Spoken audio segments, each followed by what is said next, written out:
All right, welcome to Lesson 2 in our Microsoft Word sequence. In today's lesson, we're going to be working on creating a research paper.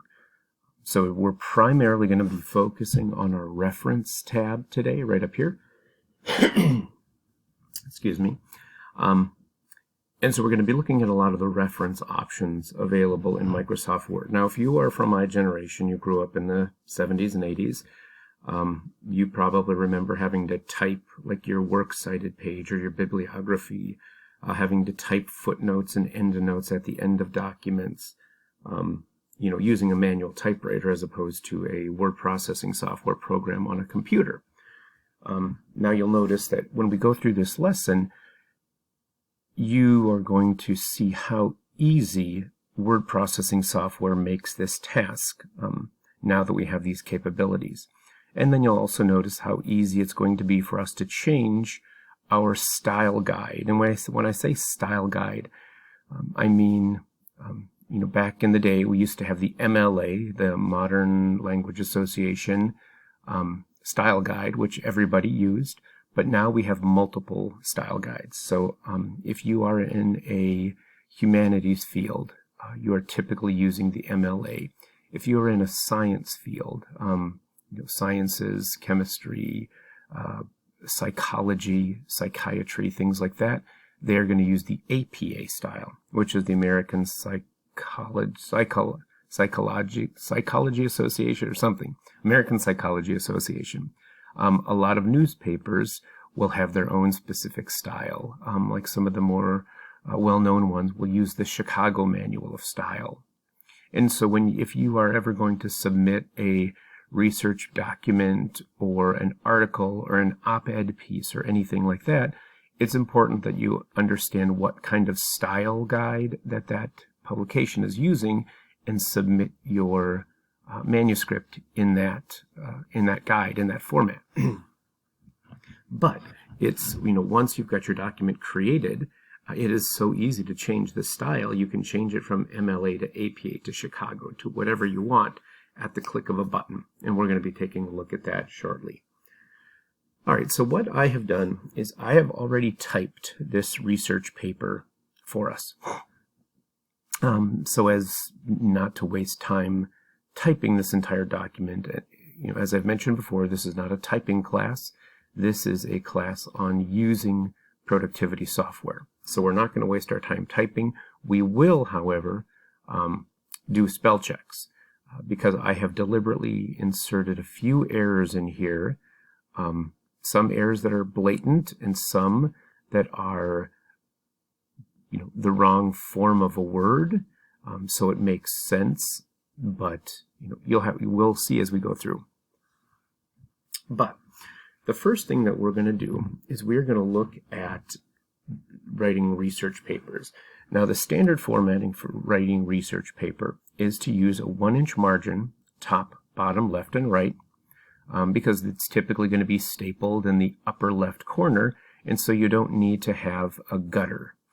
And that would be this little 1/4 inch edge over here that would allow us a little space for binding a document. So we're going to have a 1-inch top, bottom, left, and right margin. We're also going to be using 12-point times New Roman font with double spaced lines. And that is not a default in Microsoft Word. The default in Microsoft Word is 1.08 line spacing with a Calibri 11-point font. And so what we're going to be using is a little bit different. And so you'll notice that in Microsoft Office, there are styles that are built into all of the applications. And so if we look up here, we're on our Home tab, our Style group. We've got our normal style, which is going to be that Calibri 11, 1.08 spacing. We've got a no spacing style, which is going to be Calibri 11, basically single space with no space added before or after paragraphs. And then we've got a bunch of heading styles, some title styles, subtitle styles. We can also expand this menu and see what all these other styles are as well. And we can also create our own style. And as we get further on in the application, we will be creating our own styles for Microsoft Word or for the Microsoft Office software world. But as we begin our document, we are going to set it up for our research paper. And so the first thing that we're going to do is we are going to adjust the margins. So you'll notice that I've got a 1-inch top, bottom, right, but it is not a 1-inch left margin. So we're going to come to our Layout tab, and then in our margins, we're going to choose normal margin. So right now it's on a mirrored margin. We've got that 1 1/4 inch inside margin. I'm going to change to the 1-inch top, bottom, left, and right, which is our normal. It's going to bring us out. All right, and then what I'm also going to do is I'm going to modify our normal style. And again, if we take a look at our normal style, I'm going to do a right click on normal and then modify. Now when we do that, we'll see that our normal style is Calibri, and the body just means that we have a body and a heading style in each one of our design themes.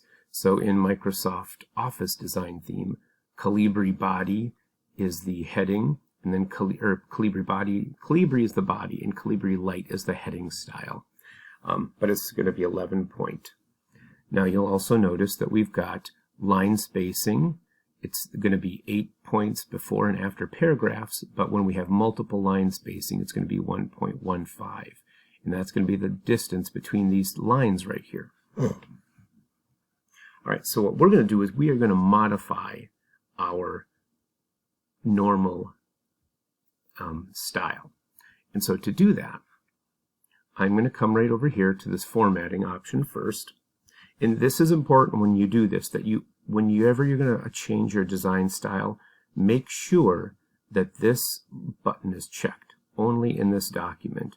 Because if you don't have that button checked for only in this document, you're going to change the style for your entire software package, which is not a good thing, unless you know how to undo it. All right, so we're going to go ahead up to our formatting.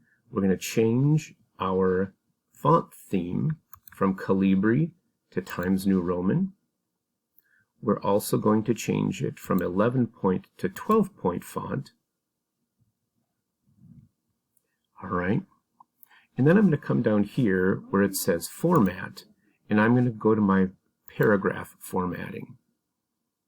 And then in paragraph formatting, again with our research paper, and we'll be using the MLA style guide. There's no spacing before or after paragraphs, but it is a double spaced. So it's a two, basically like a two return between the spacing. And again, that is for a lot of research papers will be peer reviewed, reviewed by somebody in that field. They may be being submitted for grading by a college professor or a high school teacher or something. And so the double spacing will allow us to, one, give us enough spacing between the lines to make everything clear, but also it'll allow us to make editing marks, proofing marks, or offer suggestions on how to change documents, things like that. So it's really, the double spacing is twofold. So I'm going to go ahead and I'm going to double space with no spacing before or after our paragraphs. And I'm going to click OK. And so now we've got this line spacing double. Window and orphan control is in effect, and that's just going to be a feature that will not leave one line of text at the top of a page or one line of text in a new paragraph at the bottom of a page. It's going to keep everything together. All right, and so we've got our normal properties, Times New Roman 12, double spaced, and I'm going to go ahead, make sure it's only in this document, and I'm going to say OK. All right, and then you'll notice when we do that, it automatically changes all of the text that has the normal spacing or the normal style applied to it. So it's a really, really simple way to do this. All right. So now that we've got that done, I am going to do a Control-All to make sure that we don't have any additional spacing in here. So I'm going to click right over here in my Home tab Paragraph group, our line spacing options, and make sure that I don't have an option to remove space before or after a paragraph. Now, if you see an option that says remove space before paragraph or remove space after paragraph, what that means is that we did not apply that, that we applied multiple line spacing with space before or after, and we didn't eliminate it. So we want to make sure that we have the option that we could add space before or add space after, because if we see add, it means that it's not there. If we see remove, then it means it is there. So as long as it says add space, we're good. All right. Okay, so now we are ready to go ahead. We've got our style. Our normal style has been changed. So we're go ahead and ready to enter some information into this document. Now, whenever you're doing a research paper, it's appropriate that you're going to enter, you're going to use your name and a page number on your document. So the first thing we're going to do is we're going to add a header to this. So I'm just going to come up here and double click in my header area up here. And then in my header area, you can see I've got, all my text is kind of shaded out, but now I'm active up in my header. So in this header gallery, I'm going to click over here, and then I'm going to choose the blank one spacing header, but I'm going to come to my Home tab, and then I'm going to right align the header. All right.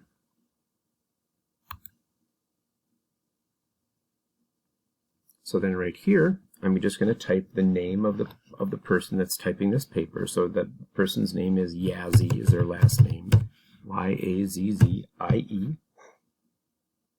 And then I'm going to hit my end, E-N-D, my end key, to kind of get out of that placeholder. And then after that, I'm going to hit my hyphen, the minus key, and then in my header and footer tools design tab, I'm going to click the page number more option, and I'm going to choose current position with the plain number 1. And that's going to add that right to the page number, to the end of our name. And again, we just type the Yazzie, the person's last name, Yazzie, the hyphen, and then in our header and footer tools design tab, the more options for our page number, and then current position, plain number. And that's going to be, again, there's going to be no special kind of formatting on this. Now you'll notice that when we do this, my text right now is in Times New Roman 12 point, which is exactly what I wanted, because all of the characters or all of the text in this document should be Times New Roman 12 point. That's going to mean our headers. If there was something in our footers, our footer would be that way as well. And then any footnotes, endnotes, bibliography, anything that we've got in this document needs to be Times New Roman 12 point double spaced. That is the specific formatting for the style guide that we're using. And so that is not the default for the software program. So we have to make sure that when we do this, we are applying that normal style, or that new normal. And again, I hate that, in the terms of COVID, but we need to apply that new normal style to every component of our document as we build it. All right, so we've got our header in here. And now we're going to, in our header footer tools design tab, I'm going to click close header and footer. And that's going to bring us back into our document. All right, now right up here, we need to add the personal information. So in this case, we're writing this paper for a course, and the course is English 101. So we need to write the standard formatting for entering our course information. So the first line, and again, this is going to be on the 1-inch mark, right up at the top of our document. We're going to type our name. So in this case, the person's name is Nina Yazzie, and then enter. And then the instructor name comes next. So it's Mr. Slobovnik, Slobovnik,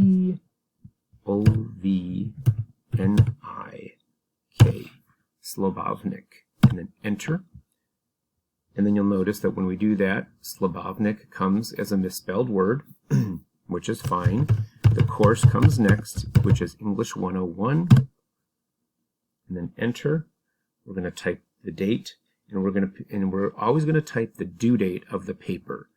Even if it's due on April 1st and we're typing the paper on March 29th, we're going to submit the paper officially on the 1st of April. So we're always going to use the due date for the paper. So October 6, 2021. And then enter. All right, and again, so this is our name and course information block. Now again, we'll notice that Slobovnik is misspelled, or it's indicating that it's a misspelled word. Now we know that it's not misspelled because it's Mr. Slobovnik's last name. So if I'm going to come over here and right-click with my mouse on Slobovnik, now it's giving us several different options. Maybe we wanted to use the word Slavonic. Maybe we wanted to use the word Solomonic or Zolotnik. Well, we wanted to use Slobovnik. And so if we were going to be, let's say Mr. Slobovnik was our advisor, and he was going to be our advisor for the next 4 years, well then maybe we would want to add Mr. Slobovnik's name to our dictionary. So every time we typed his name, it wouldn't tell us it was misspelled. Or if this was just a class that we're taking with Mr. Slobovnik for the fall term, and we're only going to have to write 4 or 5 papers for him, we can say, you know what, it's not worth it to add it to the dictionary. We can just ignore every time in this document that Mr. Slobovnik's name comes up, and then we'll just have to ignore it later again. So we're going to say ignore all.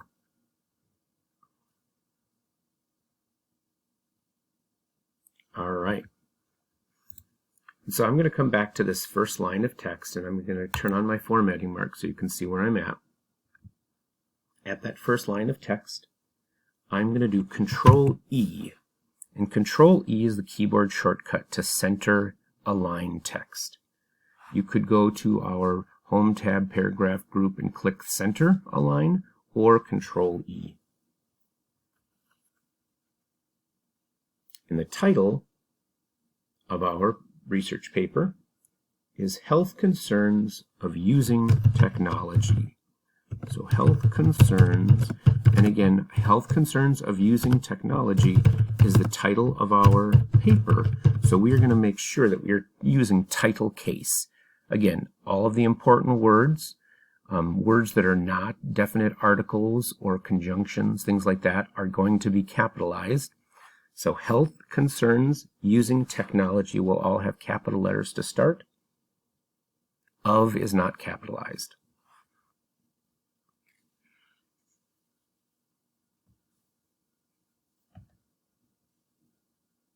All right. So we want to make sure that we've got our rulers turned on. which mine are, but if yours are not, we're going to go to our View tab, and then in our Show Group, click that ruler option, because we want to make sure that we've changed this normal style. So our normal style is now all text is left aligned. We've got double spacing with no double space lines with no spacing between or before or after paragraphs. But when you are typing a research document, you want the first line of every new paragraph to be indented by 1/2 inch. So normally when we're looking at creating a document in Microsoft Word in the normal format, all the lines are aligned to the left, and then there's a little additional spacing after each paragraph, and that's why we have that spacing before and after paragraphs. And again, it's just to keep all the text aligned at the left. But in our research style, we need to have a first line indent.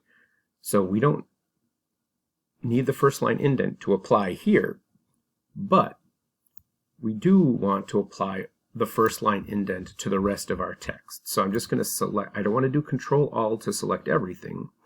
I want to select from here down to the bottom of my document.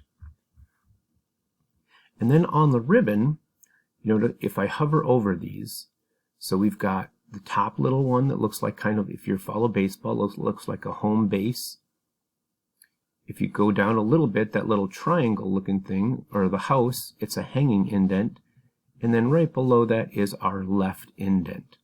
We want to make sure that we apply a first line indent to the 1/2 inch mark, and we can see that this is 1 inch, so this is a 1/2 inch right here on our ruler. I'm going to take this, make sure that when you hover over it, you see the text first line indent, because if you don't have it. So you need to see that screen tip that says first line indent. So I'm going to go ahead and click and hold with my left mouse button on that, drag it over until it kind of, and again, I use this term a lot, but it will kind of snap in at the 10th inch, or at that, at each 1/8 inch mark.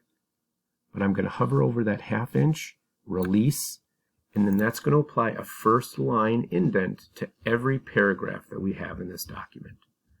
And again, as long as we've selected it. Now, if we did Control A and selected the first line indent, every line of text would be indented by a 1/4 inch, and we don't want that.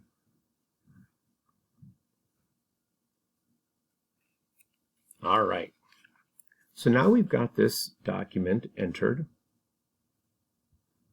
Now I'm going to do a save as, because I don't want to mess up my start file. So in case we make a mistake somewhere down the road, we can start all over again. So I'm going to do a file, save as, and then I'm going to browse on my desktop to where I've been saving the files that we work together. And again, mine are in the Try 3 classes because I'm teaching multiple classes. It's in Microsoft Word. And we're going to call this Technology or Tech Health Concerns. And then I'm just going to delete Start File, and I'm going to say Final. Tech Health Concerns, replace the word Start File with the word Final. And then save it. All right. So now there's also another feature that we won't really get a look at it that well in our lesson today, but I wanted to point it out because if you misspell a word, something like the word the, so I'm going to do Control End, E-N-D, to go to the, to go to the end of my document. All right, and so now you'll notice that if I say this is the, but I'm going to type it T-E-H. This is the end. I'm going to hit my space key one time, bloop, and then it automatically corrects my text, T-E-H, to the word T-H-E. That's a very commonly, a common misspelling. A lot of people, when they're typing really quickly, they'll inadvertently type T-E-H instead of T-H-E. delete that for a second. All right, so that feature is called AutoCorrect. And if you ever need to modify your autocorrections, like if you are a student in the medical field and you are looking to get a degree, a certified nursing assistant degree, a CNA, if you type the text CNA space, it'll automatically change that to the word can, because again, when you're typing quickly, sometimes you invert letters. And so CNA is a common misspelling for the word can.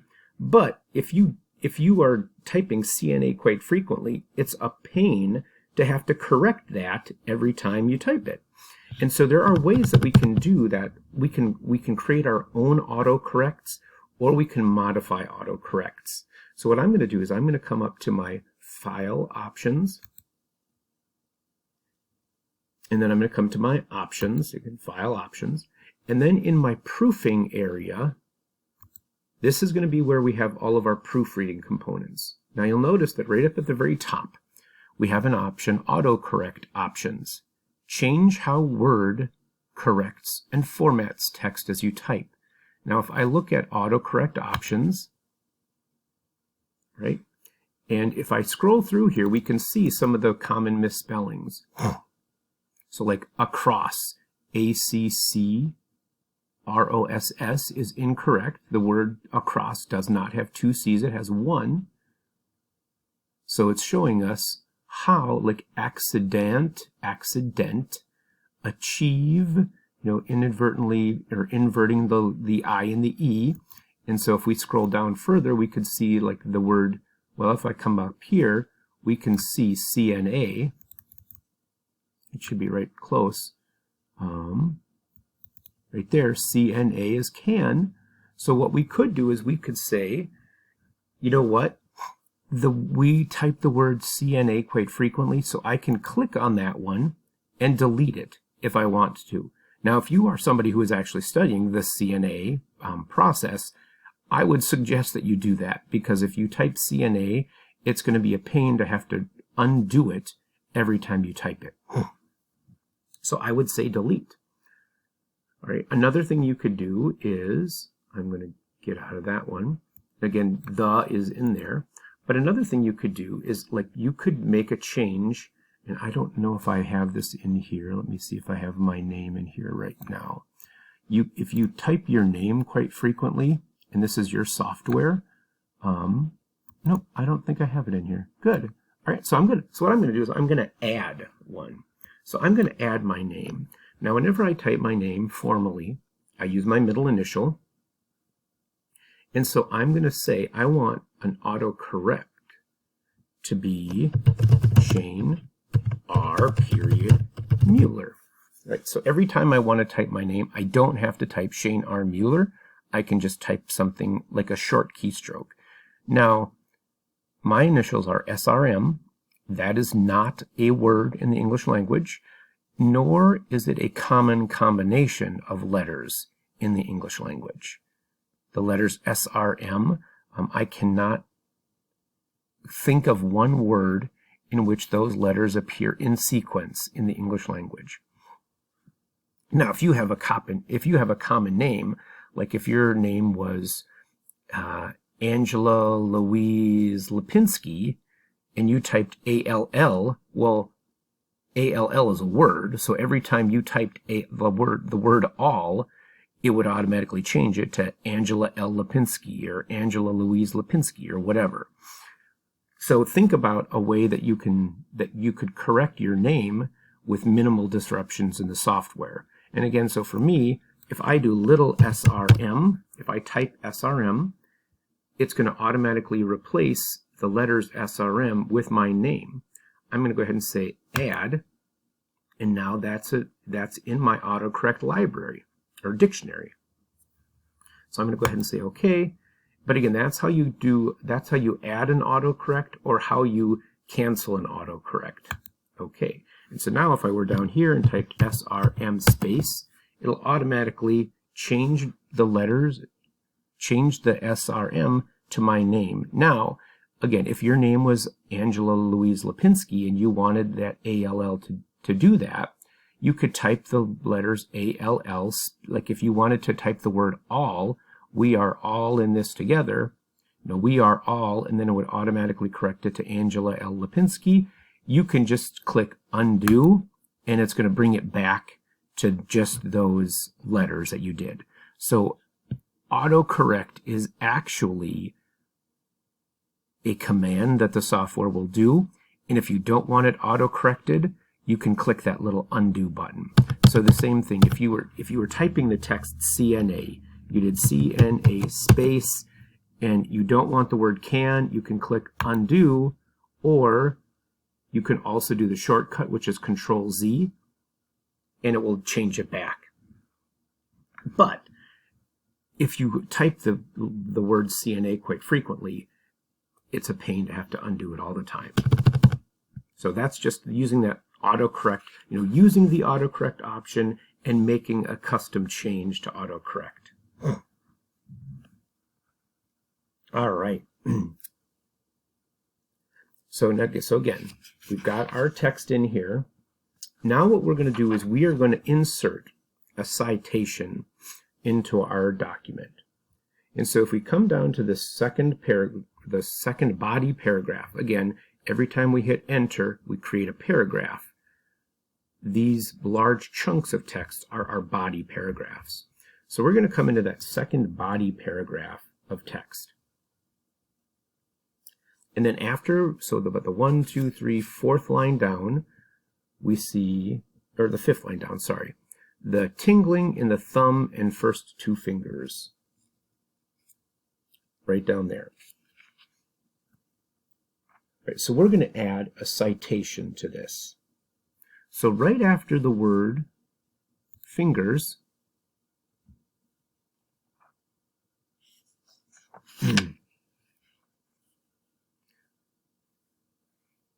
we are going to add our citation. So we're going to come up to our reference tab.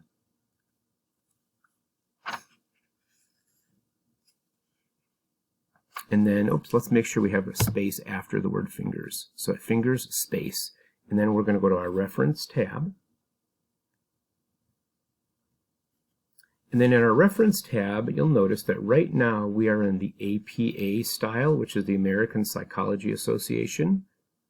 That's a very common one for the science fields. This is an English paper, so we need to change it to the MLA, which is the Modern Language Association, which is the commonly used one for the humanities.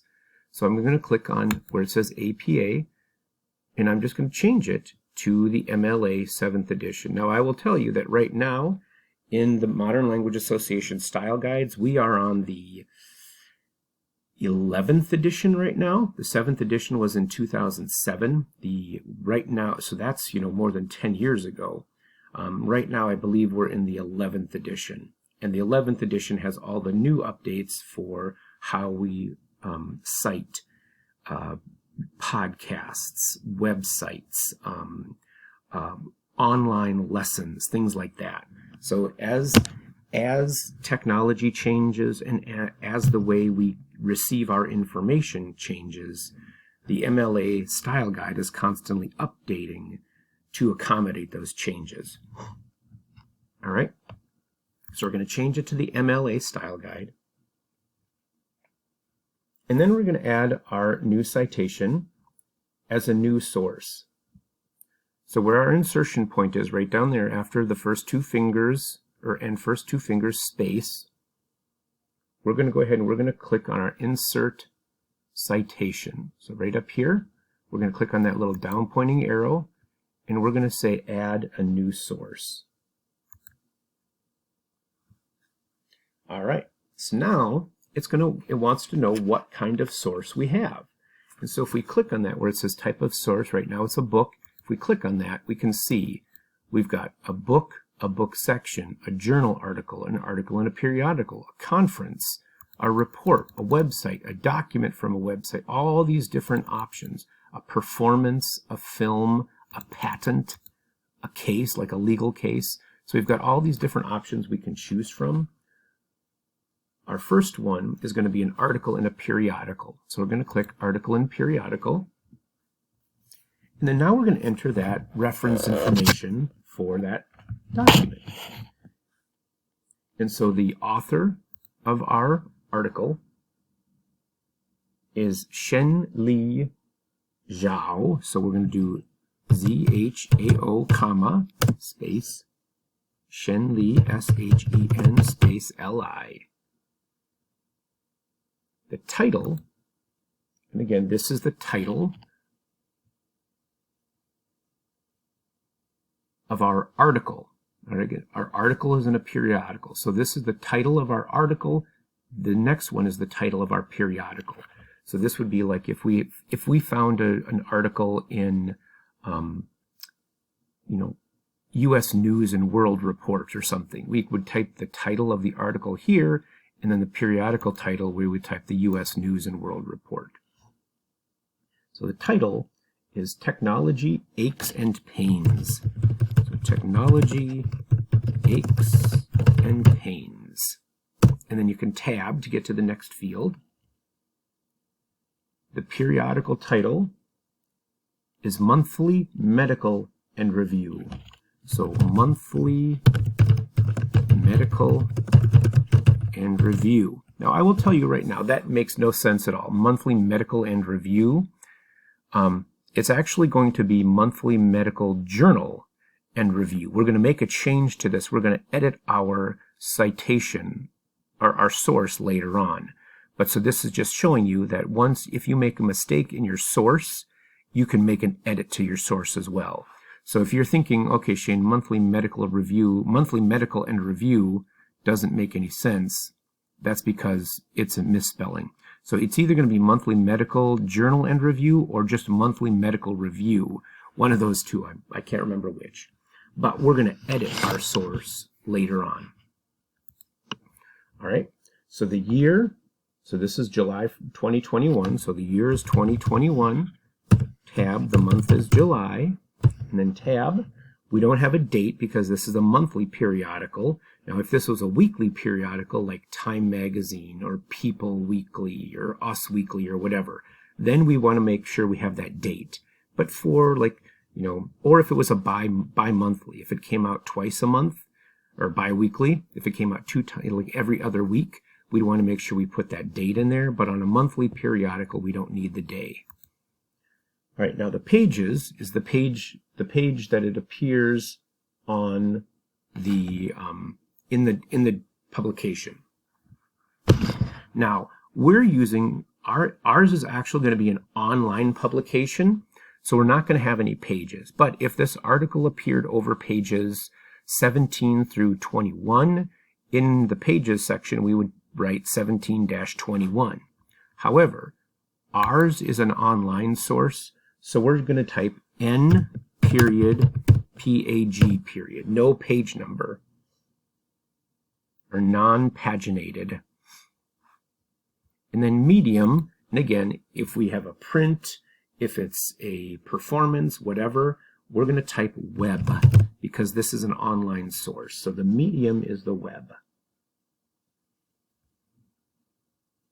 All right.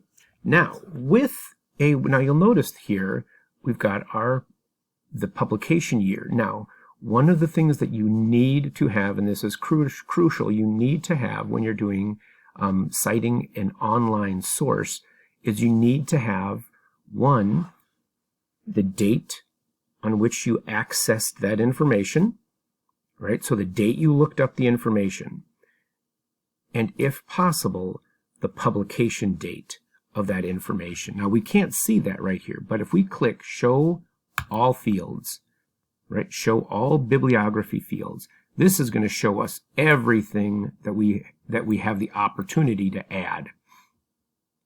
So the city, the day, the editor, the publisher. Now, anything that has the star on it, those are the recommended fields for this type of source. And so you can see we have all of those so far. Again, we don't need the day because this is a monthly periodical, but it's recommended. But now, here, since this is a web-based source, we need to have the year accessed on there. So we're going to go down there and we're going to type the information about when we access that. So it's going to be October 1st, 2021. So the year is 2021, tab. The month, October, OCT is good, or OCT period is adequate. And then the day, 1.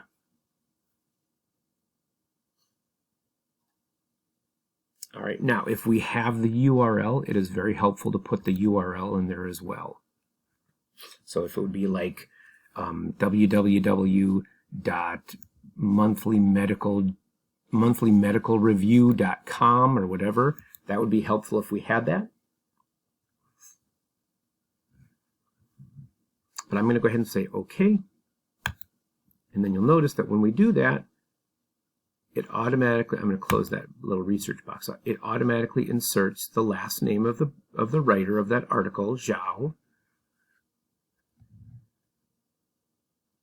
which is so handy. So we don't have to go ahead and do, you know, parentheses Zhao parentheses in our document. It automatically puts it in there for us.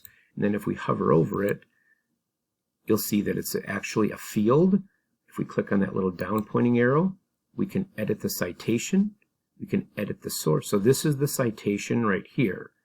Parentheses Zhao parentheses. The source is up the stuff that we just entered, all that information. So now if we want to take this away from a field, we can convert it to static text, but we won't be able to edit it anymore. And then if we've made updates to anything, we can say update citations, and it will automatically make that change for us. All right, so I'm going to go ahead and do a little quick save on our progress so far. So we're going to continue with our paragraph. So writing our text, and then down at the end, and again, so when we insert a citation, the citation is going to come inside the sentence, so inside the period. When we add notes, footnotes, or endnotes, those will come after the period. So there's a difference. Citations are part of the sentence. They go inside the period. Notes, footnotes, and endnotes come after the period. They are not part of the sentence. So we're going to come ahead to the bottom, the last sentence of that second paragraph, that second body paragraph, after the text, developing these repetitive strain injuries. We're going to bring our insertion point to the end of that paragraph, and then we're going to add a footnote. So we're going to go again to our reference tab, and then right over here in our footnotes section, we can do a footnote or an endnote. We want to do a footnote. Footnotes will appear on the footer of a page, and they typically pertain to notes about the text that we're typing about. Endnotes will come at the end of a document and will provide broader context throughout the paper. So we want to make sure that we're going to do a footnote. So after the period, after the word injuries, we're going to say insert footnote. When we do that, it brings up a little footnote, a little superscript 1. And then if we hover over that, it gives us a little index card. And then it has some text, like a little blank box above that. But it also inserts our text down here. So let's go ahead and we're going to enter the footnote text. So our footnote text is going to say, according to Clark and Nadir, so according to Clark and Nadir, N-A-D-E-E-R, comma, tendinitis of the wrist and carpal tunnel syndrome, so tendinitis of the wrist, and I'll correct that later, of the wrist, and carpal, C-A-R-P-A-L, carpal tunnel syndrome, can lead to permanent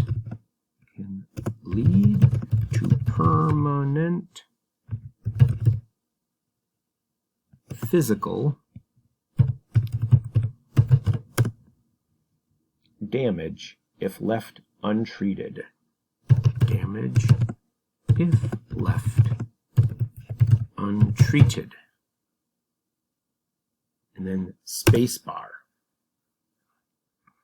All right, now, since we just said, according to Clark and Nadir, obviously this is another citation, right? We have to add, because this is from somebody named Clark and Nadir. So again, we've added a note, but within the footnote, we're also going to add a citation. But we don't have the citation entered yet, so we're going to just use a placeholder. So after we typed untreated space, we're going to go to our Insert Citation button. And then since we don't have the source entered yet, we're going to say Add New Placeholder. And we're going to type Clark in that text box, and then OK. And then it's going to put the placeholder text Clark. So this is just going to be a little tag. After that, we're going to put period to end that sentence. And then I can click away from that. And then there we've got that again, my the. I'll get that in our spelling error, our spelling corrections. Now you'll remember that when we talked about this earlier, we mentioned that whenever you're entering additional text, whether it's a footnote, the bibliography, anything, we need to make sure we're complying with our style rules. And again, our style rules say that we have to use 12-point font, double spaced, with the first line indent. Now, if you look down at the text we just entered, that is not 12-point font, it's not double spaced, and it is not indented. I'm just going to click in this line of text, my home tab, I'm going to come over to my normal, and I'm going to apply the normal text. Now, I did not apply the first line indent to my normal earlier, so I'm going to have to do that now. So I'm just going to select all of that text, and then our first line indent at 1/2 inch. And then now that double spacing, 12-point Times New Roman, first line indent at 1/2 inch is changed for us.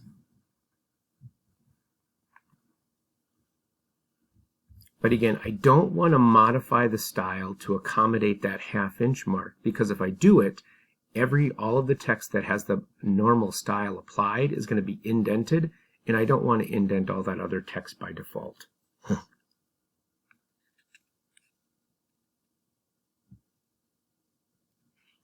All right.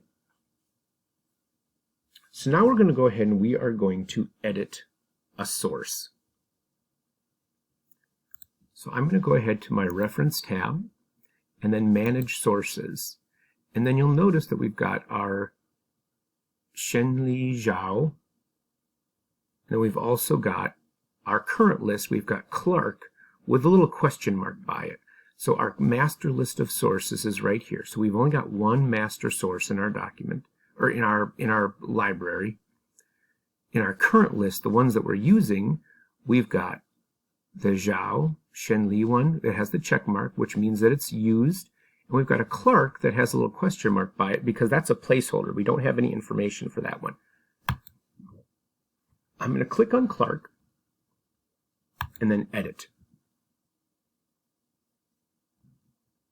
And now we can go ahead and we can edit that source. Now this time, our Clark source, the type of source is going to be a book. So we're going to type book. Now where it says author, we're going to type Clark, comma, Addison. So Clark, comma, Addison. All right, then we're going to hit that little edit box because you can see we've got Addison Clark in there, but this is from two people, right? We had Clark and Nadir. So now we have to add the other name. And so that person, the last name is Nadir, N-A-D-E-R, tab. First name, Aisha, A-I-S-H-A, and then the middle name, Sati, S-A-T-I. And I'm going to click Add. All right, then I'm going to click Addison Clark's name.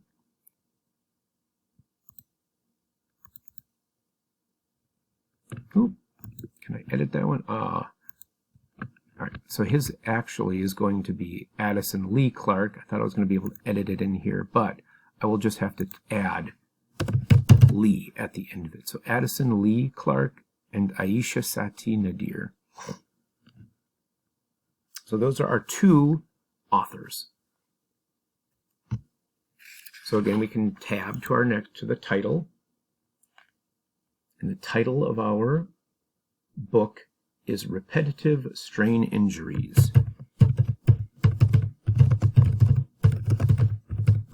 Repetitive Strain Injuries.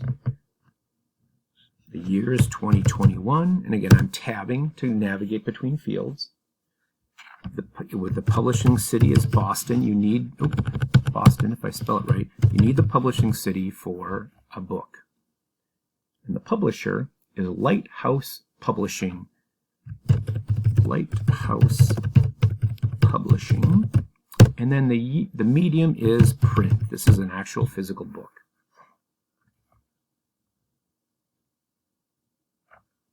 And then OK. All right, now you'll see we've got the little check mark. Now it's verified. And I'm going to close that. All right, so now we want, since that Clark and Nadir citation was from a book, in the MLA format, we need to tell it what page number is in the book. Again, we didn't have to put a page number on that first one because there was no pages on it. It was a website. But this Clark and Nadir one we do need to include. So we're going to come down here to Clark and Nadir. Now we're going to hit that little more option, so the citation options, and we're going to edit the citation, not the source. We just edited the source. We're going to edit the citation, and we're going to include the page number. So we're going to click right there where it says pages. We're going to type 65-66. But since we've just said, according to Clark and Nadir, blah, blah, blah, blah, blah, we don't have to include the authors. So if we didn't have the authors' names, we would need to include it. But since we've already added the authors, we don't need to include them. So I'm going to say suppress author. So we've got our pages. We no longer have to have the authors, so we're going to suppress the author, and we're going to say OK. Oh, and we can suppress the title too, because we don't need that. So we're going to suppress the author and suppress the title, and then now we just have the page numbers on which this article appears. All right. So I'm going to go ahead and save our progress.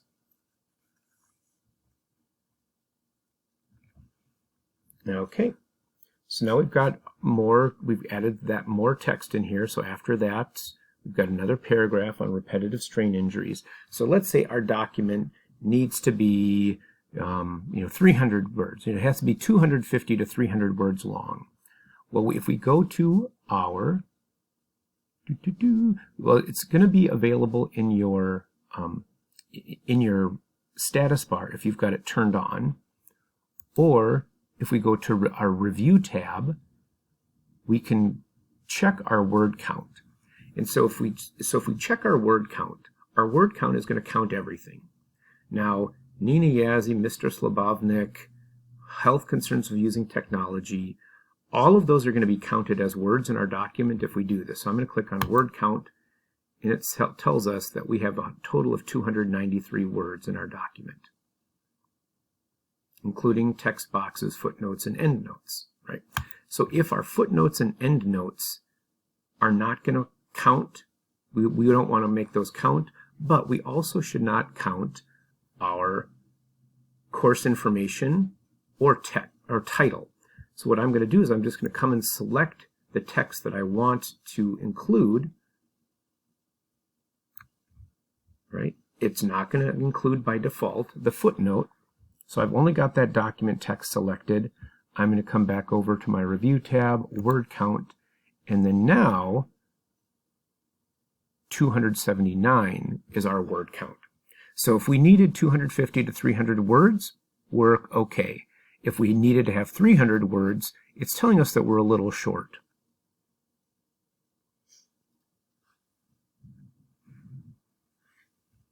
But again, we've got 5 body paragraphs, so it's a standard 5-paragraph essay, 279 words, and then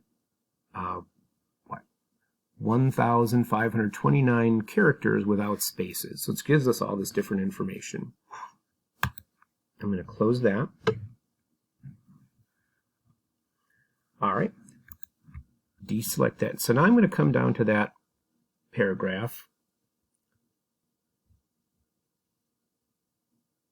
And so we're looking for the text that says, by using high quality auditory devices. It should be right here somewhere. Where did it go? It's third it should be right where I was looking. It's the third paragraph right there. By using high quality auditory devices. So it's the last line on the first page. I'm going to scroll onto that second page where it says lower volumes can help to minimize potential hearing loss. And then after the word loss, I'm going to push my spacebar button because now we're going to enter another citation. So I'm going to go up to my reference tab and then I'm going to insert citation. Now, if I wanted to use one of the sources I've already got in here, I can click on that source. If I need to add a new source or a placeholder, I can do that as well. So again, if this was from the Clark and Nadir, I could just click that and it would automatically put Clark and Nadir in there. It is so simple. But we're going to add a new source.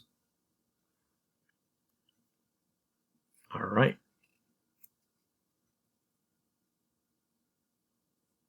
And so this new source is going to be from a person named Jorge Sanchez or Jorge Mario Sanchez, and it is a website. So we're going to click type of source. We're going to navigate to website. The author, again, Sanchez, comma, Jorge Mario. And then the name of the web page, I'm going to tab to that. Technology and Your Hearing. So technology and your hearing. And again, it's title case. So and, the definite article, or the conjunction and is lowercase, but all the other words are capital letters to start. So the year, we don't know the year that it was published, or the month or the day. So we can tab through that. But again, the year accessed.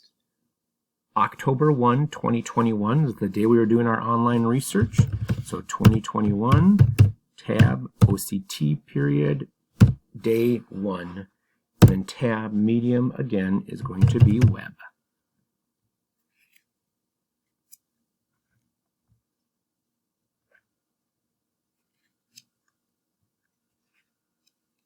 All right, I'm going to click OK.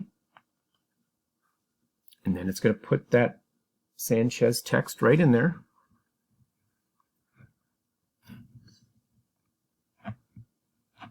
All right.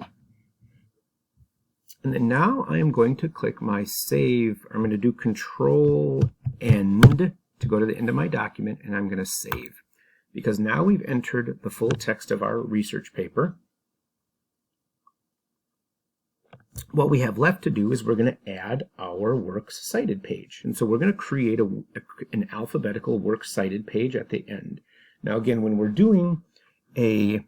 creating a reference document, there's a couple different things that we can do. And so if we come over here where we have our citation and bibliography, if I click on that little down pointing arrow by bibliography, you can see we've got a couple different options. We've got a bibliography, a references, and a works cited section. So those are all very different options, because a bibliography would be any sources that you have that you've used to gain information throughout this document. Now, maybe you didn't cite specific information or take a direct quote from that article, but you have consulted it. So we also would call a bibliography like a works consulted page or something. So you've got like the difference between a works consulted and a works cited. So maybe if I was writing a research paper on technology and health, maybe I also wanted to include stuff on initially I was looking at my ears, my wrists, and my back, because if you're sitting down too much, you might have back problems as well. But then as I was doing my research, I decided, you know what, I don't want to include back strain as much, because more of my focus is going to be on eyes, wrists, and ears. And so, but I have consulted documents pertaining to the back problems as well. So if I was going to create a bibliography or a works consulted page, anything that I used or any element of research that I used for that document should appear in that bibliography or works consulted. Now, when we're doing a works cited page, that's very different, because we're only using what we've cited within our document. So when we type things like, according to Clark and Nadir, or if we take a direct quote, we always have to cite that information, because we don't want to be accused of plagiarism or academic dishonesty when we are creating a research document or a reference document. So that's kind of the difference between the two. So I'm going to come down, Control End, to go to the end of my document. And then at the end of my document, I'm going to do my Layout tab. And then in my Page Setup group, I'm going to do Breaks, and I'm going to do a page break.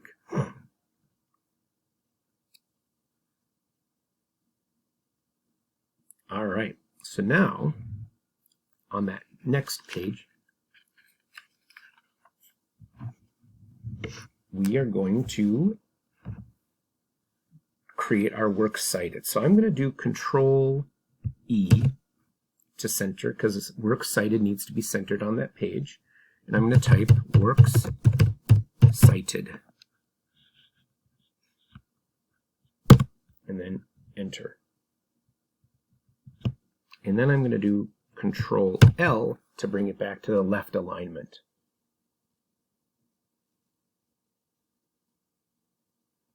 All right, so now with our insertion point right over there, right below our works cited, we're going to add our reference, so our bibliography to this. So we're going to go to our Reference tab, and then in the Citations and Bibliography section, we're going to click on that little More option by Bibliography, and we're going to click right on the one that says Bibliography.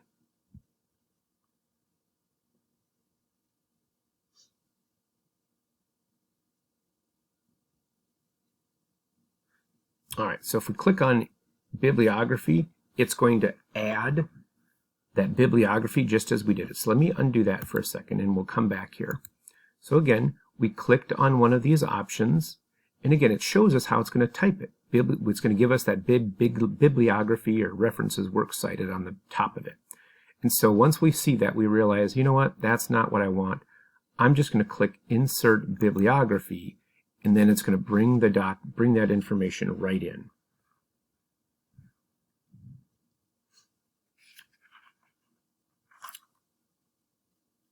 All right. So now you'll notice that there's a difference with our document. We have a first line indent for each new paragraph. However, our bibliography, we have what is called a hanging indent. So the text is aligned to the left, and then any additional lines will be hanging below the first line. So a first line indent will have the first line indented by 1/2 inch. All other lines will be flush to the left. A hanging indent will have the first line at the left, and all other lines will be in by 1/2 inch. So that's the difference between those two. But you'll notice that also we have our text is in 12-point Times New Roman, double spaced.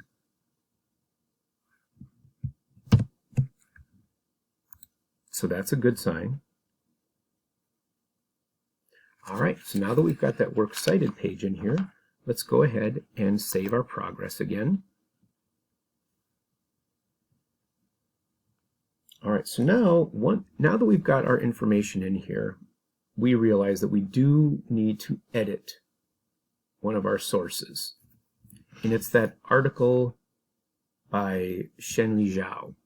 So if we come over to our reference tab, Manage Sources, and we look right over here, I'm going to click on the one that says Zhao Shenli, and I'm going to click Edit. Because again, we've got that Monthly Medical and Review, and that's not the correct name for that. Right? The correct name is going to be Monthly Medical Review. So we made an error. I'm just going to come in here. I'm going to double click on the word and delete it to change it to Monthly Medical Review, or you can click, by and hit your backspace key. However you want to do it. And then I'm going to click on OK. All right, so it says this source exists in your master list and current document. Do you want to update it in both? Yes, I do. I want to update it in both places. And then I'm going to close that. All right, so now that I've made that change, I need to come over to one of my citations. Doesn't make a difference which one, if it's a footnote or if it's a citation, and I want to update my citations and my bibliography. So now that I've done that, it takes away that and right from that text. So Monthly Medical Review, whereas before it still said Monthly Medical and Review. So I need to make sure once I make a change, I need to update that change.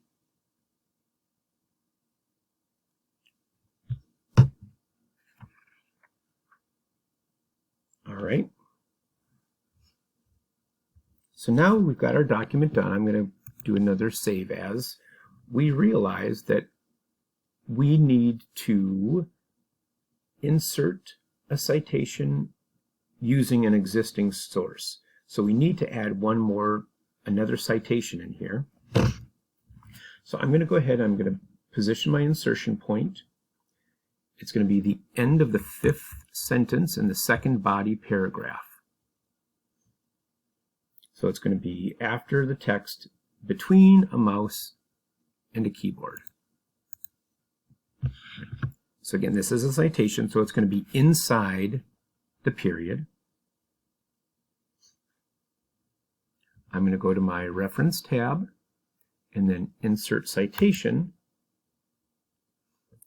And since this is one that I've already got, I'm just going to click on it. So this is from Addison Clark and Aisha Nadir. I'm just going to click Clark and Nadir, and it automatically puts that citation right there.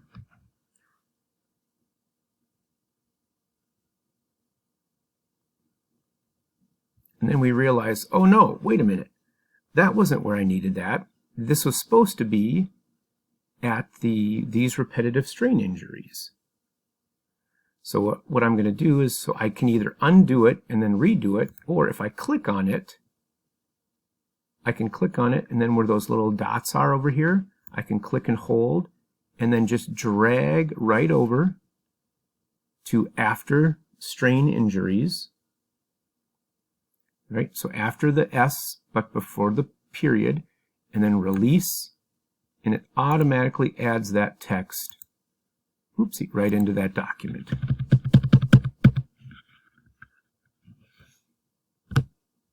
And it looks like it gave me an extra space right there. I'm just going to get rid of that. So it's very easy to manipulate those site sources if we need to.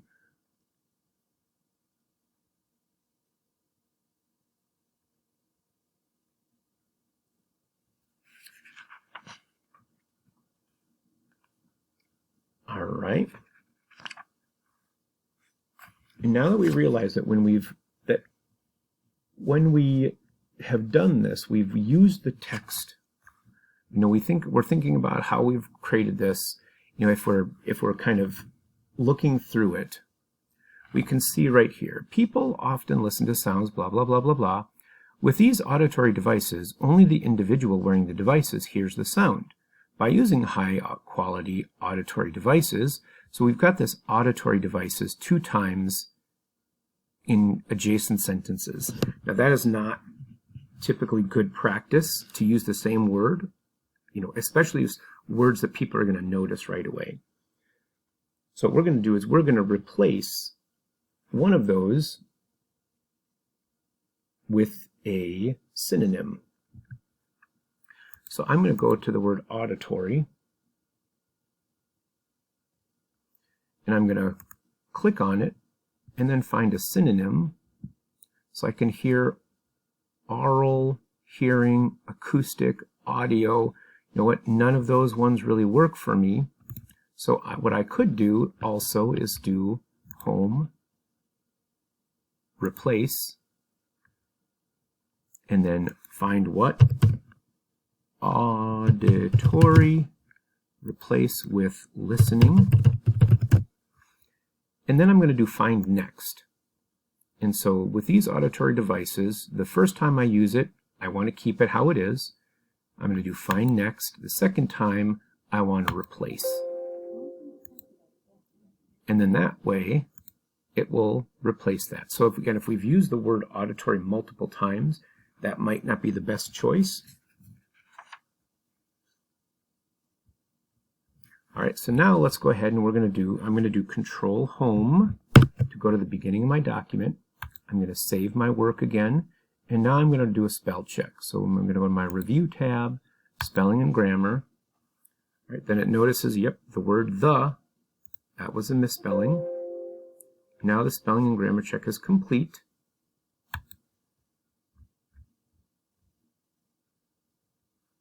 And again, if you didn't change Slabovnik earlier, that's going to come. But if you did, you're good. All right, so I'm going to save that progress one last time. And then I'm going to look at my multiple page. So I'm going to go to my View, Multiple Pages, so I can see how this document looks. I'm going to turn off my formatting marks. So now I've got my Yazzie 1, Yazzie 2, Yazzie 3, good. My works cited page with the hanging indent. All of my first line indents are good. I've got the double spacing in here. Everything looks solid. I'm going to come back, View, 100%, and then save, and that project is finished.